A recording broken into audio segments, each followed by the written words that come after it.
Team से उसको ढंग से करके रखना। ऐसा नहीं है सिर्फ खुद से पढ़ो या टीचर जो पढ़ा दिया नहीं नहीं, पूरा खुद से करना। मोस्ट पीपल वुड थिंक कि एनसीईआरटी पढ़ना क्या इम्पोर्टेंट रहता है। देखो एनसीईआरटी पढ़ना बहुत इम्पोर्टेंट है। I tell you in this video the coming, मैं तुमको बताऊंगी कि क्या कौन कौन सा क्वेश्चन आते हैं। And if you like the video and it is part 1 where I will explain 15 questions and it will be divided into 3 parts। और हम लोग तीनों पार्ट में ये डिस्कस करेंगे कि कौन कौन सा है, मतलब क्या क्या आया था एनसीईआरटी से direct. And please do subscribe to my channel if you find my content useful and it keeps me motivated throughout। And let's move into the chapters। And मैं वॉइस ओवर के फॉर्म में बताऊंगी कि I don't have any tablet or something, I'm just using my phone to okay, describe it। So So as you I'm can really see in sorry this for question, the bad इसमें quality पूछा and गया कि sound। किसके And पास if you four find my unpaired content electrons है। useful, please do तो subscribe। इसके लिए हम लोग को लैंथेनाइट सीरीज पूरा याद होना चाहिए, जो कि हमारा जो है एफ ब्लॉक में आता है। एफ ब्लॉक का पूरा याद होना चाहिए इलेक्ट्रॉनिक कॉन्फ़िगरेशन, जिससे हमको पता चल पाएगा कि कौन सा एक्चुअली में है जिसके पास चार अनपेड इलेक्ट्रॉन है। सारा इलेक्ट्रॉनिक कॉन्फ़िगरेशन आपको याद होना चाहिए। कौन अनोमली शो करता है, मतलब किसी के पास कभी कभार एफ में इलेक्ट्रॉन एक रहता है, कभी कभार डी में एक इलेक्ट्रॉन रहता है, तो वो आपको देखना होगा। Moving on to next question we have कि हमको स्टैंडर्ड इलेक्ट्रोड पोटेंशियल देना है। जहाँ पे हमको स्टैंडर्ड इलेक्ट्रोड पोटेंशियल आयरन का दिया हुआ है, उससे ही हम लोग को जो सेल का है वो निकालना है। तो हम लोग को पता है E naught is equals to of cell is equals to E naught of cathode minus E naught of anode, यही फॉर्मूला लगाना है। और थोड़ा सा मतलब इसमें प्लस माइनस का वो है, उससे करके हमारा आंसर आ जाएगा। कैलकुलेशन में एक चीज़ ध्यान देना होगा कि ई नॉट हम लोग को आयरन फॉर 3 इलेक्ट्रॉन दिया हुआ है, and then for iron 2 electron का दिया हुआ है, विच इज़ -0.0004। तो और यहाँ पे हम लोग को क्वेश्चन में पूछा है सिर्फ एक इलेक्ट्रॉन का। देखो आयरन जो Fe3+ है वो Fe2+ में कन्वर्ट हो रहा है, तो वो होता है NF। ई नॉट एक फॉर्मूला रहता है, वो वाला अप्लाई करना होगा इसमें। जो मतलब N जो रहता है जिसमें नंबर ऑफ इलेक्ट्रॉन्स होता है, वो वाला ध्यान करके अप्लाई करना इसको, मतलब गलत मत करना। क्वेश्चन नंबर 48 एकदम सिंपली आया है आपका एनसीईआरटी लैब मैनुअल से, आप उसको वहाँ से चेकआउट कर सकते हैं। एंड एक और मेरे को बात बोलना था कि लैब मैनुअल आपका पूरे एनसीईआरटी का पूरा ढंग से हो जाना चाहिए, ऐसा नहीं कि आप करके नहीं रखो। नेक्स्ट हमारा क्वेश्चन है फेशियल एंड मेरिडोनियल आइसोमेरिज्म्स का क्वेश्चन है, जो कि डायरेक्ट कोऑर्डिनेशन कंपाउंड से उठाया है। देख सकते हैं आप पैरेलली, मैंने उसका फोटो भी लगाया। एंड एक और बात कहना था कि ये सब एनसीईआरटी मेरी थोड़ी पुरानी है, तो पेज नंबर थोड़ा वेरी कर सकता है, आप लोग प्लीज़ चेक कर लीजिएगा। एंड यहाँ पे एकदम एकदम उठा के क्वेश्चन दिया है, तो आप लोग इसको आराम से कर सकते हैं। कोऑर्डिनेशन कंपाउंड बहुत इंपॉर्टेंट चैप्टर, मिनिमम 3 क्वेश्चन आता है ये हर बार। प्लीज़ एनसीईआरटी से उसको ढंग से करके रखना। ऐसा नहीं है सिर्फ खुद से पढ़ो या टीचर जो पढ़ा दिया नहीं नहीं, पूरा खुद से करना। ये वाला क्वेश्चन बहुत बेसिक्स है, जीओसी चैप्टर 11 आप सॉरी क्लास 11 में आपको पढ़ाया जाता है। एंड ये बहुत ज़्यादा बेसिक है, आप उसको आराम से कर सकते हैं। बस आपको कौन जैसे वो स्ट्रक्चर होता है स्ट्रक्चर लिखना है, फिर आपको देखना है कि हाँ कौन सा वाला है। बहुत बेसिक था वो।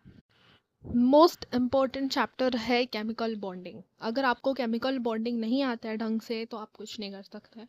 ये वाला क्वेश्चन हमारा केमिकल बॉन्डिंग से आता है, और हर बार ऐसा कोई टाइम नहीं था जब एनसीईआरटी से आपका केमिकल बॉन्डिंग का ये वाला जो क्वेश्चन है इसमें से एक क्वेश्चन ना आए। कहीं ना कहीं से केमिकल बॉन्डिंग से उठा के वो लोग क्वेश्चन देते हैं। It is one of the most important chapter in your syllabus, so please do learn it, do read it on your own, not just your teachers समझाने के लिए होते हैं, लर्न आपको खुद करना पड़ता है। एनसीईआरटी पढ़ें, बहुत ढंग से पढ़ें। ये वाली क्वेश्चन आपको अपने बायोमोलिक्यूल चैप्टर में नहीं मिलेगी केमिस्ट्री में, बट क्वालिटेटिव एनालिसिस जो है उसमें बताया गया है कि सल्फर वाला जो है उसको कैसे हम लोग आइडेंटिफाई करते हैं। एंड सल्फर का आइडेंटिफिकेशन हम लोग उसमें भी पढ़ते थे जीओसी के एंडिंग के टाइम पे, जब वहाँ पे नाइट्रोजन सल्फर का आइडेंटिफिकेशन पढ़ाया जाता है, वहाँ पे भी हम लोग पढ़ते थे जो सोडियम नाइट्रोप्रोसाइड टेस्ट होता है। एंड रहा बात कि क्वेश्चन का कहाँ से आ रहा है, तो ये क्वेश्चन एक्चुअली में बायोमोलिक्यूल से आता है, बट क्योंकि बायोमोलिक्यूल्स केमिस्ट्री की बहुत ही कम सा दिया हुआ है प्रोटीन्स एंड अमाइनो एसिड्स के बारे में, so you will have to refer to your class 11th biology in biomolecules. जो बायोमोलिक्यूल्स का चैप्टर था उसमें देखना सीरीन और स्ट्रक्चर दिया हुआ है, स्ट्रक्चर पढ़ लेना ढंग से वहाँ से। और यहाँ केमिस्ट्री में भी स्ट्रक्चर दिया हुआ है, आप जाके देखेंगे एक टेबल फॉर्म में दिया हुआ है, उसको प्लीज़ पढ़ लीजिए, क्योंकि बायोमोलिक्यूल से एक क्वेश्चन आता है हमेशा हर बार। नेक्स्ट क्वेश्चन ये एक जीरो ऑर्डर रिएक्शन का फिजिकल केमिस्ट्री का क्वेश्चन है। फिजिकल केमिस्ट्री में आपको क्लास 12 का बहुत इंपॉर्टेंट है, 3 चैप्टर आ रहा था हम लोग के नीट के सिलेबस में और तीनों chapter physical chemistry all the way बहुत इंपॉर्टेंट रहता है। अगर आपको एक बार आ गया तो फिर वो लोग मतलब धोखा नहीं देता है। यहाँ पे ये फॉर्मूला लगेगा R0 minus RT is equals to KT, जहाँ पे हमको R0 हो जाती है इनिशियल कॉन्सेंट्रेशन जो कि हम लोग को दिया हुआ है, एंड 75% कंप्लीट हो गया है, मतलब 25% बचा है। तो RT हम लोग का उससे होगा 25% ऑफ 2 मोलर, उससे करके आएगा इज इक्वल्स टू KT। के की वैल्यू दी है तो हम लोग आराम से टाइम निकाल सकते हैं। Another question from coordination compound, ये isomerism का question है, which is optical isomerism, and you need to learn all the isomerisms by heart, क्योंकि isomerism से एक ना एक question ज़रूर आता है, at least NCERT के सारे isomerism complete होने चाहिए। See, this question also came directly from NCERT, melting point वाला question है। मैंने पेज नंबर भी दे दिया आपके रेफरेंस के लिए। सारे आपको एनॉमलीज और डी ब्लॉक, एफ ब्लॉक और सारे पी ब्लॉक केमिस्ट्री का पूरा याद होना चाहिए। And that's how you learn in organic chemistry. आप क्वेश्चंस देखते हो और आपको समझ में आना चाहिए कहाँ से इंपॉर्टेंट है, वैसे आप सारे इन ऑर्गेनिक केमिस्ट्री करोगे। स्पिन ओनली मैग्नेटिक मोमेंटम का फॉर्मूला हो जाता है √n/n+2। You also need to know कि ऑक्टाहेड्रल टेट्राहेड्रल में और स्क्वायर प्लेनर में कैसे मतलब ऑर्बिटल का कॉन्फ़िगरेशन चेंज हो जाता है, यानी strong field ligand and weak field ligand का क्या क्या इफेक्ट होता है। और ये coordination compound and D block दोनों का मिला करके क्वेश्चन आया। So this question is a mixture of periodic classification and और भी जगह पे ये लोग बहुत ज़्यादा मेंशन रहता है, जैसे आप पी ब्लॉक में भी इसको पढ़ते हो। एंड ये वाला क्वेश्चन से आपको ये पता चलना चाहिए कि आपको सारा का सारा एनॉमलीज पता होना चाहिए कि मतलब कौन किसके साथ वेरी करता है और कैसे वेरी करता है, क्यों वेरी करता है। असर्शन रीजन के फॉर्म में आपको ये सब क्वेश्चंस मिलेंगे।